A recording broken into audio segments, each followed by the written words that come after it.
위기를 이기다라는 제목으로 하나님 말씀 증거하겠습니다. 지난주 우리가 보았던 느헤미야 5장은 성벽 재건 공사가 끝나고 난 이후, 소위 승리하고 난 이후에 이스라엘 공동체 가운데 어떠한 갈등이 있었는가, 이것을 우리들에게 보여주었습니다.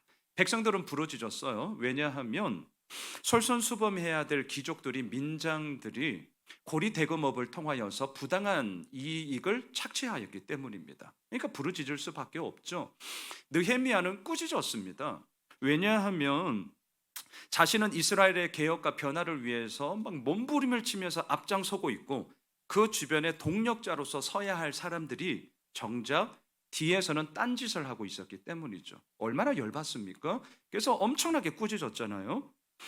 자, 백성들의 부르짖음, 느헤미야의 꾸짖음, 이것은 부당한 현실에 대한 정당한 개선을 요구하는 항변이었습니다. 백성들의 부르짖음, 느헤미야의 꾸짖음, 이것은요, 탐욕의 눈이 먼 영적 무능함에 대해서 이대로는 안 돼, 영적 각성을 일으키는 하나님의 마음이었습니다. 백성들의 부르짖음, 느헤미야의 꾸짖음, 이것은 하나님의 질서를 이 땅 가운데 온전히 세우고자 하는 믿음의 몸부림이었습니다. 자, 이런 가운데 오늘 본문 6장은 시점이 다시 바뀝니다. 헷갈리지 마세요.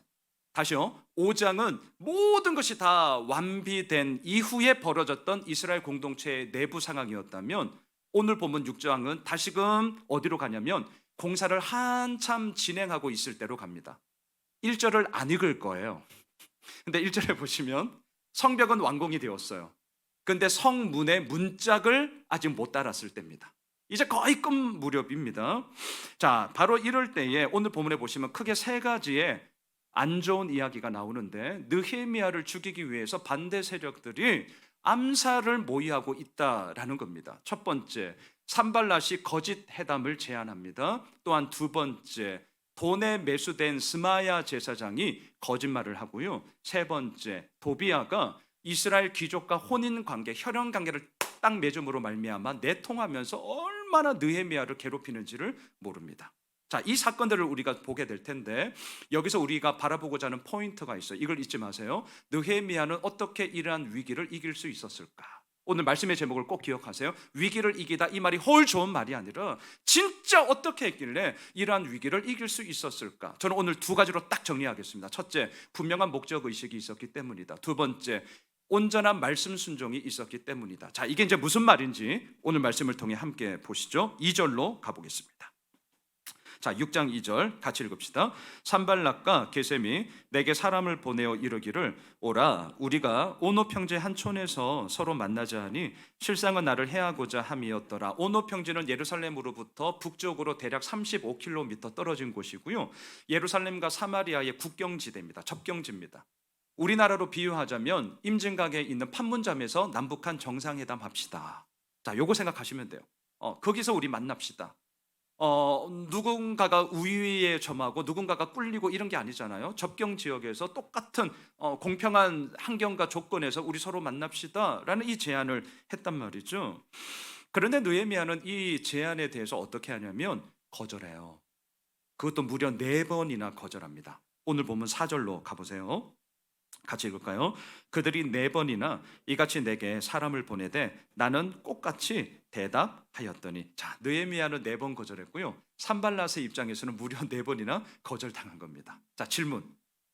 거절하는 게 힘듭니까? 거절당하는 게 힘듭니까? 아무래도 후자가 훨씬 더 클 거예요. 물론 거절하는 사람도 마음은 불편합니다. 분명해요. 하지만 거절당하면 와, 이건 진짜 커요. 저는 이 말씀을 이렇게 묵상을 하면서 뭐가 생각이 났냐면, 지금 있는 이 교회 공간 있잖아요. 이 교회 공간을 얻을 때 제가 무지막지한 거절당함을 당했어요. 진짜 희한하더라고요. 지금도 똑같을 겁니다. 분명히 상가가 공실이거든요. 비어있단 말이죠. 내가 공짜로 달라는 것도 아니에요. 엄연히 건물주가 상정한 임대료에 맞게 내가 주겠다고, 돈 있다고 이렇게 얘기를 하는데도 한결같은 대답이 뭐냐? 교회는 안 됩니다. 와, 막 환장해요. 교회는 안 됩니다요. 교회는 안 됩니다. 이게 뭐 한두 군데가 아니라 정말 많이 돌아갔거든요. 나중에는요, 진짜 화딱지가 나가지고 얼마나 열받고 하는지 제가 물었어요. 그럼 어떻게 해야 됩니까? 한결같은 대답이 뭔 줄 아세요?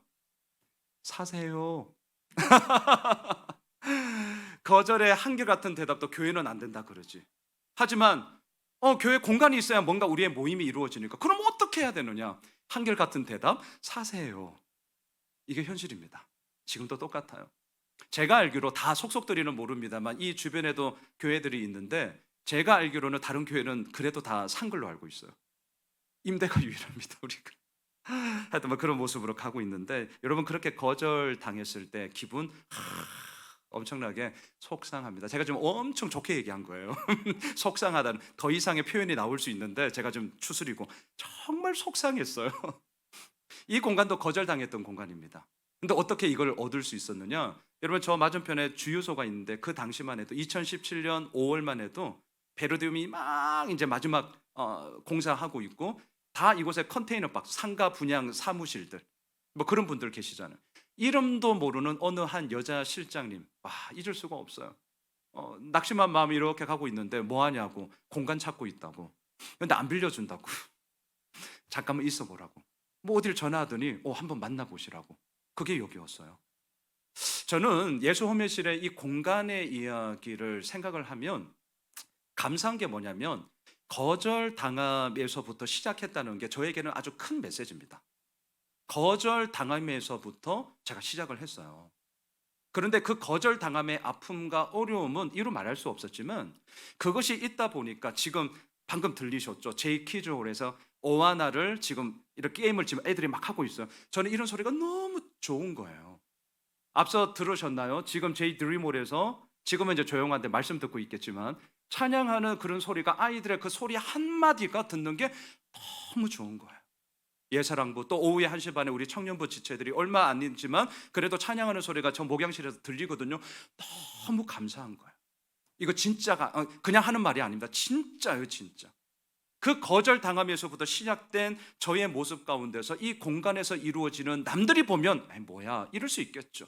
하지만 저는 어마어마한 하나님의 역사하심이 이미 우리 교회 가운데 또한 지극히 개인의 목사로서는 와 나의 목회 가운데 이렇게 써내려 가시는구나 라는 사실에 대한 증거를 저는 매주일 보고 있는 거거든요. 자, 산발랏은 4번이나 거절을 당했어요. 거절당한 건 아프잖아요. 존심 상하잖아요. 너무너무 신경질 나잖아요. 그래서 산발랏의 본색이 나타납니다. 오늘 본문 5절로 가보십시오. 산발랏의 본색을 한번 보셔요. 같이 읽을까요? 산발랏이 5번째는 그 종자의 손에 봉하지 않은 편지를 들려 내게 보냈는데 지금도 그렇지만 중요한 문서나 추천서는 임봉을 합니다. 저도 가끔 추천서를 쓰거든요. 그러면 꼭 임봉해서 보내세요 라고 하죠. 질문, 왜 산발랏은 임봉하지 않았을까요? 자, 성경을 읽으실 때 이런 부분들을 계속 한번 던져보세요. 왜 임봉하지 않고 중요한 이 외교 문서를 그냥 보냈을까? 이유는 간단합니다. 그것을 전달하는 통로인 사람들이 이거예요. 너 궁금하지? 이 편지 궁금하지? 봐. 지금 느껴지세요? 봐. 보고 얘기해. 이거예요. 보고 얘기해.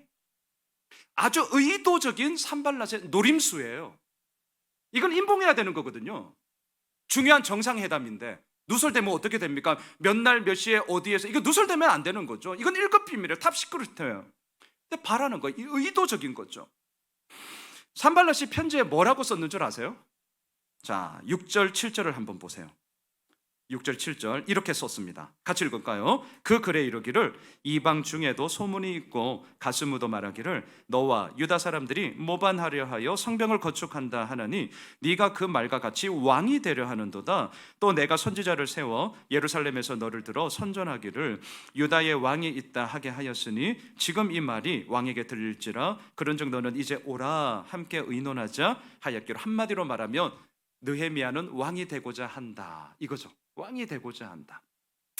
여러분 예나 지금이나 말은 또 다른 말을 만듭니다. 분명합니다. 소문은 또 다른 소문을 반드시 만들게 되어 있습니다.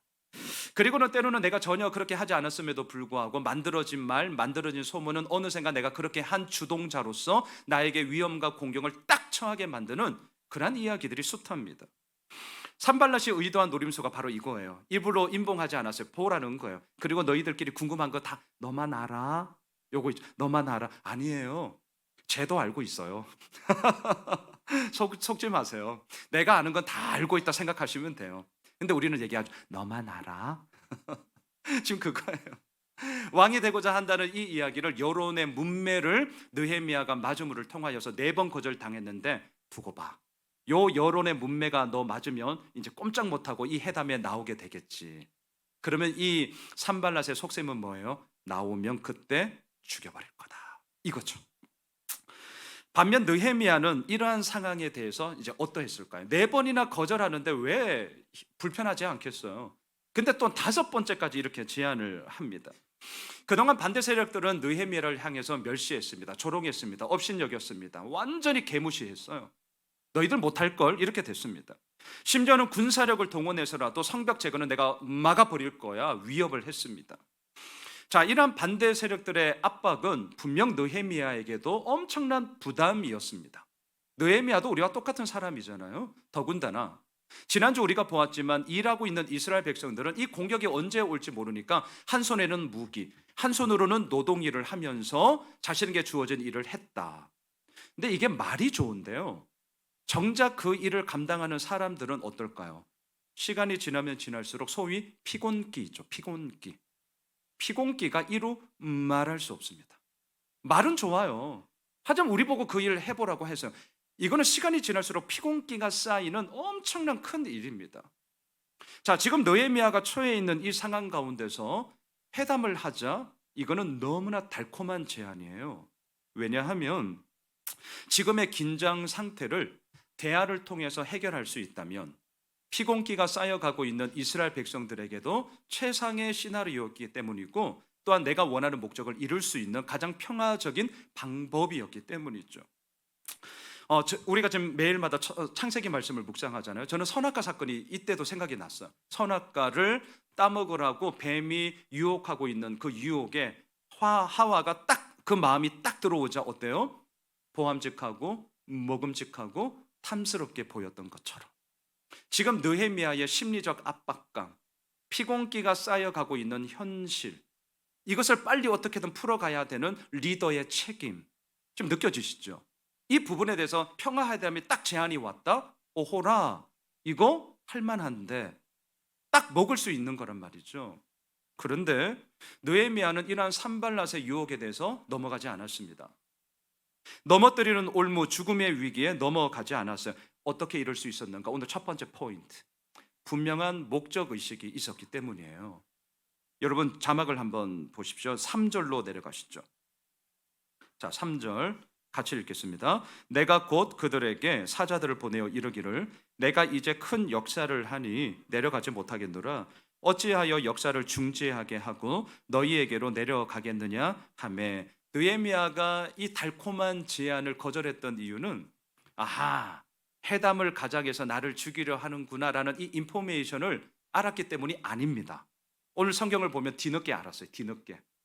자, 그러면 느헤미야는 어찌하여서 이 제안을 거절할 수 있었는가? 3절에서 보시면 지금 진행하고 있는 성벽 재건이 느헤미야에게 있어서는 가장 중요한 거였습니다.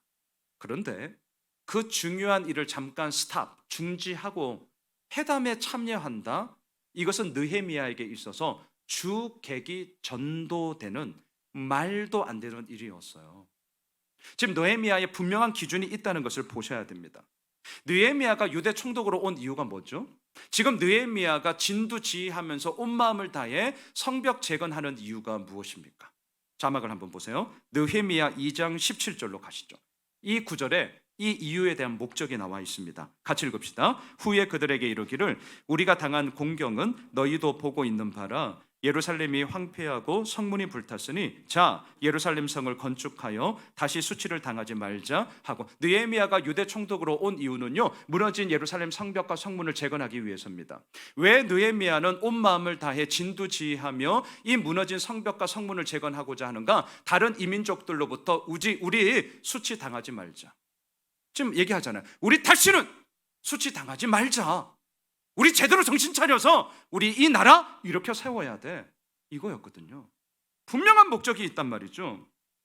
그러니까 이 산발랏의 제안 가운데 성벽 재건 공사는 잠깐 스탑하고 회담에 참여해, 이게 안 먹히는 거예요. 그럴 수 없다는 거죠. 여러분, 달콤한 유혹에 넘어가는 것이 아니라 우리 모두가 이기고 싶잖아요.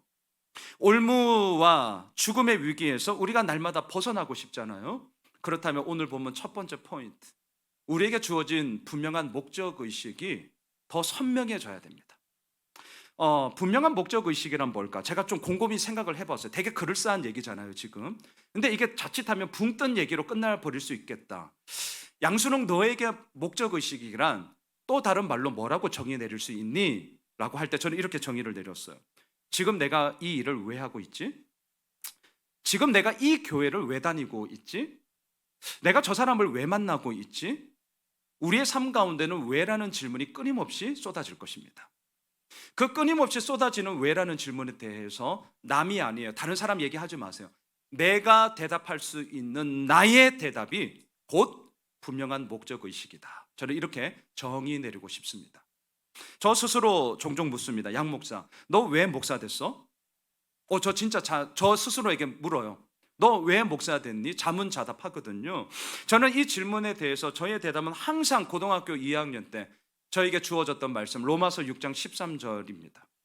너희 지체를 불의의 병기로 죄에게 드리지 말고 오직 너희 자신을 위하여 죽은 자 가운데서 다시 산 자같이 하나님께 드리며 너희의 지체를 의의 병기로 하나님께 드려라. 언제나 이것으로부터 저는 출발을 하거든요.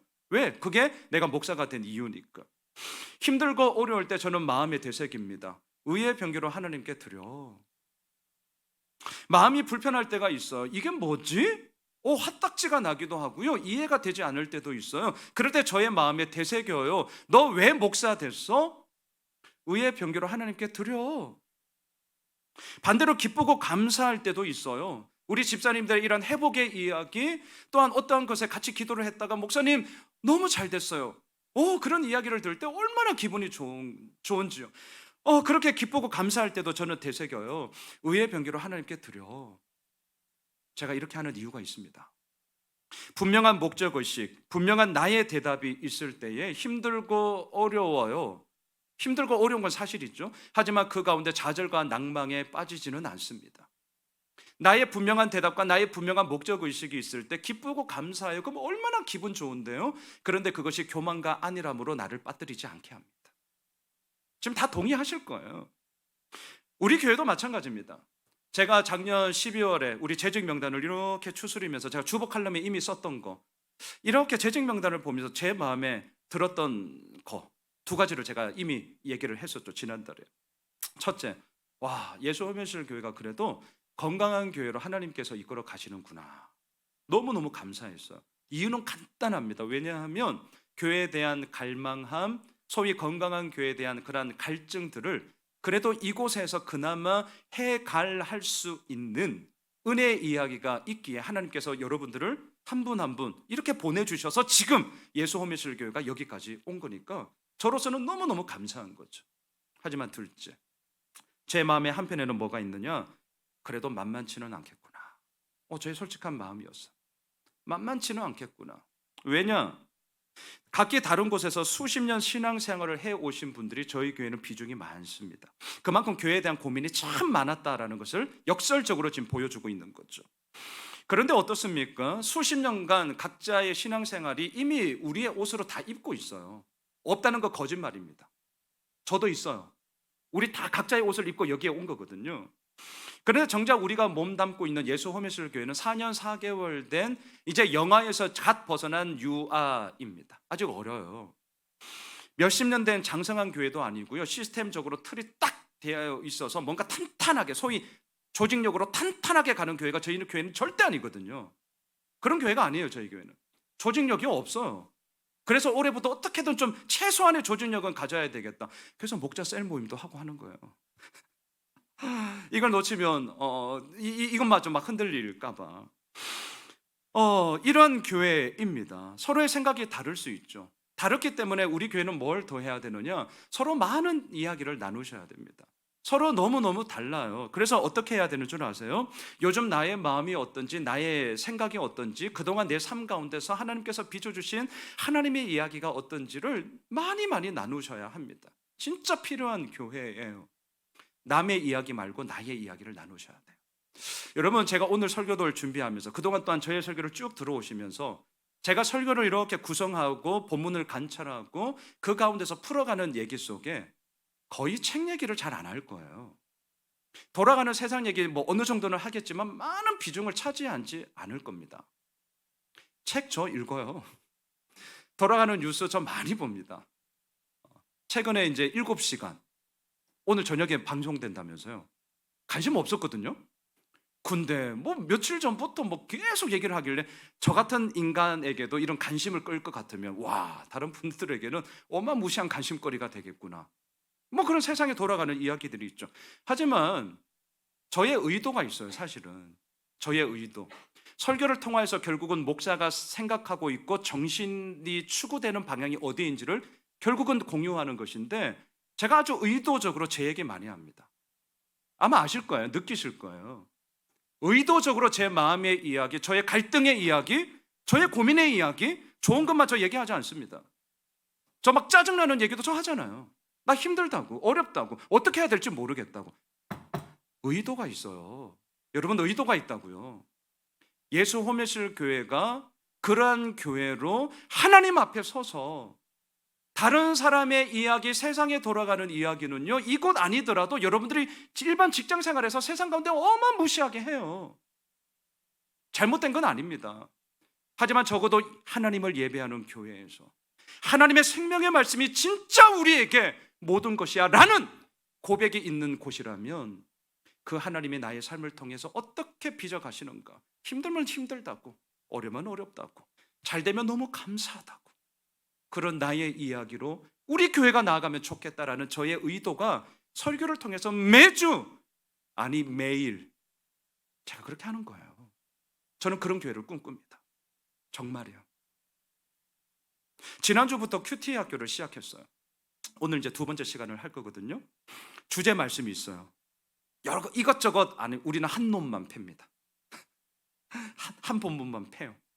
일주일 동안 고민해오고 그 고민에 대해서 각자 나름대로의 답을 다 달아와서 오셔요. 와, 지난주 처음 했는데요, 저에게 얼마나 좋았는지 모릅니다. 누가복음 5장 베드로 물고기 잡는 사건 너무 잘 아시는 거죠. 오늘 창세기 28장 돌베개 베고잠 갔습니다. 야곱의 이야기거든요. 제가 일부러 아주 익숙한 본문을 제가 의도적으로 큐티 학교 때 해요. 그 가운데 우리가 모르는 게 얼마나 많은지를 제가 보여드리려고. 같은 본문이에요. 같은 똑같은 목양실에 있어요. 일주일이라는 시간 속에 그렇게 묵상을 해왔어요. 그런데 내용은 너무 다른 거죠. 그게 좋은 거예요. 성별이 달라요. 연령이 달라요. 살아온 삶이 달라요. 당연히 다를 수밖에 없죠.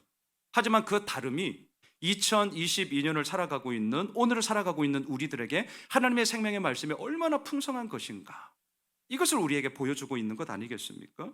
또한 각자의 치열한 삶을 통해 고백되어지는 그 이야기 한마디 한마디가 저에게 있어서는 그저 흘러갈 수 있는 이야기가 아니라 진정한 믿음의 고백으로 저에게도 도전이 되기 때문인 거죠. 여러분, 우리가 예수 호미실 교회라는 공동체를 통하여서 함께 있는 이유가 있습니다. 앞서 우리 이종훈 집사님도 대표 기도 때 말씀하셨지만 예수 그리스도만이 세상의 유일한 답임을 증거하는 공동체로 저는 계속해서 나아가고 싶습니다. 저는 개척을 준비하는 과정 가운데 이 비전이 허울 좋은 비전이 아니라, 이 말씀이 그냥 보기 좋은 말씀이 아니라 이미 이 교회 가운데 써내려져 가고 있는 약속이 현실이 되었다는 것을 저는 이미 경험하고 있어요. 저는 이미 경험했어요. 그리고 하나님이 교회를 세워 가시는구나 라는 이 증거가 저에게 있기 때문에 저 올 한 해 엄청나게 기대합니다. 막연한 꿈이 아니라 기대하면서 기도해요. 어떻게? 하나님이 앞으로도 100% 오르신 당신의 일하심을 우리 교회 가운데 써내려 가시겠구나. 우리 성도님들의 모든 삶의 현장 가운데 그 100% 오르신 하나님이 당신의 가장 최선의 것을 써내려 가시겠구나. 기대하십시오. 오늘 첫 번째 포인트, 하나님께서 내게 주신 분명한 목적의식, 다시 말하면 왜라는 질문에 대한 나의 분명한 대답이 위기가 있을 때 내가 다시금 이겨나갈 수 있는 힘이 됩니다. 두 번째, 온전한 말씀 순종이에요. 산발랏의 해담 제안은 느헤미야에게 먹히지 않았어요. 그러자 두 번째 어떻게 하느냐? 돈으로 매수합니다. 전형적인 방법이에요. 특히 누구를? 느헤미야가 신임하고 있던 스마야 제사장을 돈으로 매수합니다. 그리고 거짓말을 하게 만들어요. 10절로 가보시죠. 자, 10절 같이 읽읍시다. 이후에 무헤다벨의 손자 들라야의 아들 스마야가 두문불철하기로 내가 그 집에 가니 그가 이르기를 그들이 너를 죽이려 올 터이니 우리가 하나님의 전으로 가서 외소 안에 머물고 그 문을 닫자 저들이 반드시 밤에 와서 너를 죽이리라 하기로. 스마야가 두문불출합니다. 아주 의도적인 거죠. 이스라엘 사람 보여야 할 사람이 있지 않고 보이지 않으니까 느헤미야가 궁금해졌습니다. 걱정이 됐습니다. 무슨 일 있나? 그래서 직접 그 집을 찾아갑니다. 근데 이게 웬일입니까? 스마야가 말합니다. 느헤미야여, 오늘 밤에 당신을 죽이고자 하는 암살이 있습니다. 그러니까 빨리 우리 집에서 피해서 나랑 같이 외소로 가서 우리 잠시 피신합시다. 외소는 어디냐면 지성소 아시죠? 이 지성소와 곧 연결되어지는 성전 현관, 이걸 외소라고 얘기합니다. 내소, 외소. 오케이? 자, 이 외소에 뭐가 있었느냐? 진설병이 있었고 분향단이 있었고 금 등대가 있었어요. 근데 이 곳은 제사장만이 출입할 수 있는 곳이었습니다. 이게 중요해요. 외소는 제사장만이 출입할 수 있는 곳이었다. 그래서 스마야의 이 제안에 대해서 느헤미야는 거절했던 것입니다. 자, 여러분, 이게 쉽지 않아요. 느헤미야에게 있어서 이 제안을 하는 스마야는 신뢰하고 있는 사람입니다. 안 보이니까 직접 찾아가지 했다니까요. 걱정이 되어서. 그 신뢰하고 있는 사람이 느헤미야요, 오늘 밤에 당신 암살 작전이 있으니까 나랑 같이, 당신만도 아니에요, 나랑 같이, 우리 같이 외소로 피신합시다. 얼마나 설득력 있어요? 내가 신뢰하고 있는 사람인데. 그런데 이 제안에 대해서 느헤미야는 거절했어요. 자, 11절을 보십시오. 거절하는 이유를 한번 잘 보세요. 11절 같이 읽을까요? 내가 이르기를 나 같은 자가 어찌 도망하며 나 같은 몸이면 누가 외소에 들어가서 생명을 보존하겠느냐? 나는 들어가지 않겠노라 하고. 스마야가 뇌물을 받았다는 사실을 알았을까? 몰랐습니다. 이건 역시 나중에 알게 되었어요. 지금 스마야가 하고 있는 이 말이 자신을 죽이고자 하는 거짓말이다라는 것을 알았기 때문인가? 아니요, 몰랐어요. 그런데 어찌하여서 이렇게 거절을 할 수 있었는가? 외소는 제사장만 출입할 수 있는 곳이요, 나는 제사장이 아니기에 그곳에 갈 수 없다. 다시 말할까요? 하나님의 말씀에 위반되는 것이기 때문에 나는 갈 수 없다, 이거였습니다. 저는 이 부분을 진짜 많이 좀 묵상했는데요, 제가 한 문장으로 이렇게 한번 정리해 보았어요. 그 사람의 진짜 모습은, 진짜 실력은 좋을 때가 아니라 위기 때 나타난다. 다 동의가 되실 거예요. 다시요. 그 사람의 진짜 모습, 진면목, 그 사람의 진짜 실력은 좋을 때가 아니에요. 위기일 때 나타납니다. 좋을 때는 다 좋아요. 문제가 될 법한 것도 좋을 때는 흐름을 딱 타면 문제되지 않습니다. 요즘 국민의힘 지지율이 떨어졌잖아요. 그러니까 막 난리가 났잖아요. 지지율이 좋았으면 7시간 이런 게 나왔을까? 하여튼 그런 생각도 하게 되는데, 좋을 때는 문제가 되지 않아요. 하지만 좋지 않으니까 문제가 되지 않던 것도 너무나 큰 문제가 되는 것을 보게 되죠. 여러분, 위기는 말 그대로 각자의 생존이 달려있기 때문에 평상시 문제가 안 되던 것도 너무나 큰 문제가 되어서 걸려 넘어지게 합니다. 지금 스마야의 말에 의한다면 느헤미야는 일촉즉발의 위기 상황이에요. 지금 암살하러 오겠다는 거죠. 빨리 도망가야겠다는 거 아닙니까? 그런데 이러한 위기 가운데 느헤미야는 말합니다. 나 하나 살자고 하나님의 말씀을 어길 수 없어. 지킬 것은 지켜야 돼. 고로 나는 제사장들만이 출입할 수 있는 외소로 도망가지 않겠다. 제가 오늘 주보 설교 요약지에 보시면 이런 말을 썼어요. 한순간은 그저 한순간이 아니라 그 사람의 평생이다. 여러분, 이 부분을 한번 많이 생각해 보셔요. 우리 너무 퉁치고 가는 거 되게 많습니다. 내가 실수했네. 그럴 수 있죠. 그럴 수 있어요, 분명히. 저도 그렇거든요. 그런데 한번 잘 들여다보세요. 정말 그럴까요? 우리 모두에게, 저에게 지금 적용하는 얘기입니다. 이 한순간에 내가 실수한 거야. 그런데 그 한순간이 그저 한순간으로 끝나는 것인가? 라고 할 때에 여러분, 그 한순간은 우리의 평생입니다. 왠 줄 아세요? 그동안 살아왔던 삶의 방식이 그 한순간에 나타난 거예요. 안에서 새는 바가지 밖에서 셉니다.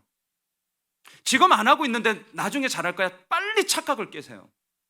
지금 안 하면 못합니다.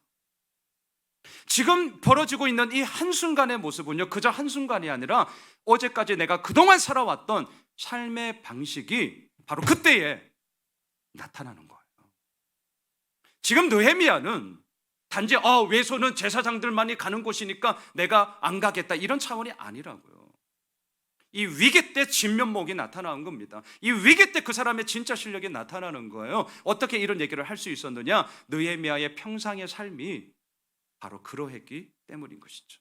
자막을 한번 보십시오. 우리가 지난 수요일 큐티했던 본문, 너무나 유명한 창세기, 아벨의 제사와 가인의 제사 같이 읽읍시다. 시작. 아벨은 자기도 양의 첫 새끼와 그 기름으로 드렸더니 여호와께서 아벨과 그의 제물은 받으셨으나 가인과 그의 제물은 받지 아니하신지라 가인이 몹시 분하여 안색이 변하니. 왜 아벨의 제사는 받으시고 가인의 제사는 안 받으셨죠? 제물의 문제가 아니에요. 이제 그렇게 설교하는 목사님들은 없겠죠? 혹시라도 그런 설교를 들으시면 정중하게 이렇게 됐습니다, 이렇게 하셔요. 괜찮습니다. 재물의 문제가 아니에요. 성경을 잘 뚫어져라 보세요. 성경을 잘 뚫어져라 보라고. 지금 본문이 초점 맞추는 건 어디예요? 아벨과 그의 재물은 받으셨지만 가인과 그의 재물은 안 받으셨어요. 하나님은 예배를 드리는 예배자를 찾으십니다. 예배자를 찾으시는 거예요.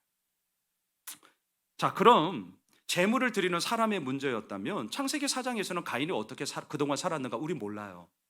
석석들이 기록이 안 되어 있어요. 하지만 제사 이후에 가인이 행동하는 것을 보세요. 안색이 변했습니다. 분노합니다. 심지어는요, 제가 좀 더 상상을 한다면 손가락질을 하늘을 향하면서 얘기합니다. 하나님, 내가 동생을 지키는 자입니까? 그렇게 하잖아요. 하나님, 내가 내 아우를 지키는 자입니까? 하나님께 삿대질하면서 항변하거든요. 잊지 마세요. 그 한순간은 그저 한순간이 아니라 그 사람이 살아온 삶의 평생이 바로 그 위기 때 나타나는 거예요. 이것이 우리 얘기입니다. 우리 얘기예요. 저의 이야기예요. 가인의 삶이 어떠했길래 그의 제사를 받지 않으셨는가, 이걸 보면 알아요. 하나님, 어떻게 나한테 이럴 수 있어요? 내가 내 동생을 지키는 자예요. 왜 나한테 물어요? 웃기고 있어 정말? 이거잖아요. 하나님 앞에 그렇게 말할 수 없죠. 하지만 그동안 살아왔던 삶의 방식이 그러했기 때문에 지금 가인은 그 위기 가운데서 자신의 진짜 모습이 고스란히 나타나고 있는 것이죠. 두 번째 포인트. 오늘 느헤미야가 어떻게 위기를 이길 수 있었느냐? 단지 말씀에 순종합시다, 이거 얘기하는 게 아니에요. 그렇게 얘기하기까지 그의 일상의 삶 가운데 이미 그러한 삶을 살아왔기 때문입니다. 그래서 위기에 그 삶이 그대로 이어지는 거예요. 느헤미야에게 있어서 지금 이 얘기는 특별한 게 아니라 당연한 겁니다. 당연한 거예요. 왜? 그렇게 살아왔으니까. 말씀을 정리하겠습니다. 느헤미야는 자신을 죽이고자 하는 이 위기를 이겼습니다. 어떻게? 분명한 목적의식이 있어서. 어떻게? 평상시 말씀에 대한 온전한 순종이 위기의 순간에도 이어졌기 때문에. 그리고 오늘 본문이 딱 끝나면 해피엔딩이잖아요. 네, 여러분, 오늘 본문은 더 이어집니다. 위기가 여기서 끝나질 않아요. 끊임없이 나와요. 6장 18절 보겠습니다. 이 땅을 살아가는 한 위기는 계속돼요. 같이 읽을까요? 도비아는 아라의 아들 사가냐의 사위가 되었고 도비아의 아들 여호하난도 베레가의 아들 무술람의 딸을 아내로 맞이하였으므로 유다에서 그와 동맹한 자가 많음이라. 뭐죠? 혼인관계를 통하여서 도비아가 느헤미야를 어마무시하게 괴롭히기 시작합니다. 유대 귀족들과 딱 사돈관계를 맺으니까 여론을 이렇게 몰아가고 있는 것이죠. 사랑하는 예수 믿으실 가족 여러분, 위기는 언제나 우리에게 있습니다. 이런 얘기 하더라고요. 위기는 뭐냐? 위험이 될 수도 있고 또 다른 기회가 될 수 있다. 우리 다 알고 있는 얘기죠. 이 얘기를 하면 우리가 딱 듣는 순간 소망하는 것은 후자죠. 위기는 위험이 아니라 나에게는 하나님 또 다른 기회가 되게 해주세요. 예, 저도 간절합니다. 하지만 아십니까? 누구에게나 위기는 오지만 아무에게나 또 다른 기회가 되지는 않아요. 제가 되게 냉정한 얘기 지금 하는 겁니다. 하지만 진짜예요. 누구에게나 위기는 오지만 아무에게나 그 위기가 또 다른 기회가 되지는 않습니다. 우리 분명하게 얘기합시다. 아무에게나 아니에요. 그럼 누구에게? 오늘 본문에 근거한다면 하나님께서 나에게 주신 목적이 무엇인가? 왜라는 질문에 대한 나의 분명한 대답이 있는 사람에게 그 위기는 또 다른 기회가 될 것입니다. 누구에게 이 기회가 되냐고요? 하나님의 말씀에 대한 온전한 나의 일상의 삶이 이어져 나아갈 때에 그 모습이 위기의 순간에도 나타나는 겁니다. 말씀에 대한 온전한 순종이 주일 한날 예배 드리는 이 시간만이 아니라 우리의 승부는 바로 예배당을 떠나 나의 일상의 삶 가운데 이루어지는 바로 그때에 승부처가 난다는 것을 우리는 알고 있기 때문이죠. 바라기는 혼자 걸어가면 진짜 어려워요. 별 수 없더라고요. 우리 함께 이 믿음의 여정을 걸어갑시다. 위기는 있을 거예요. 앞으로도 있을 거예요. 하지만 끝없이 우리를 넘어뜨리는 위기 앞에 하나님이 어떻게 그 위기를 또 다른 기회로 만드시는가를 우리 바라봅시다. 우리가 대단해서가 아닙니다. 우리가 탁월해서가 아닙니다. 하나님이 대단하십니다. 하나님이 탁월하십니다. 그 하나님이 우리를 이끄실 것입니다. 이번 한 주간 그 하나님과 함께 이 믿음의 모험, 이 믿음의 멋진 여정을 승리함으로 나아가게 되는 우리 모두가 되시길 주님의 이름으로 축복합니다.